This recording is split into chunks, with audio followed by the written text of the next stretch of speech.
आता 8 राण्या मी सांगतोय, रायगडावर मीच तुम्हाला 6 माल दाखवतोय, कारण की रायगडावर 6 राण्या राहत होत्या. महाराज पहिले वास्तव्याला कुठे होते? किल्ले राजगडास. पण संभाजी महाराजांचा जन्म कधी झाला हो? 1657 ला पुरंदर किल्ल्यावरनं राजे राजगडला आले. पण ज्यावेळी आपल्या शंभू राजे अवघे 2 वर्षाचे होते ना, त्यावेळी त्यांच्या मातोश्रीचं निधन किल्ले राजगडात झालं 1659 ला.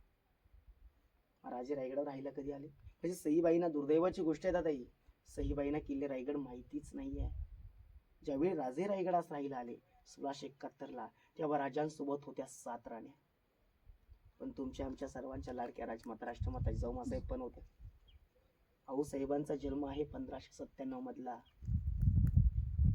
पण ज्यावेळी त्या रायगडावर राहायला आल्या ना 1671 ला, त्यांचं वय होतं 74 वर्ष.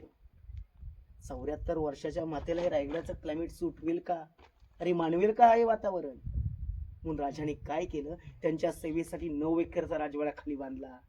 आणि एक राणी म्हणजे पुतला राणी त्यांची सेवा करण्यासाठी पायथ्याला राहत होत्या.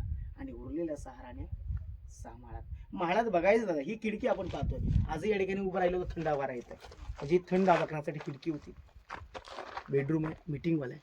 पण या साईडला जर पाहिलं ना, आतमध्ये 4 खड्डे पाहायला भेटते. दरवाजातनं वाकून जा, त्याला इतिहासामध्ये टॉयलेट सिस्टम. आज आपण सर्वजण घरी जाते टॉयलेट वापरतो, नवल नाही. पण मला सांगा दादा, एका प्रश्नाचं उत्तर द्या, या महाराष्ट्रात किंवा भारत देशामध्ये टॉयलेट बनवणारी कंपनी आहे का कुठे?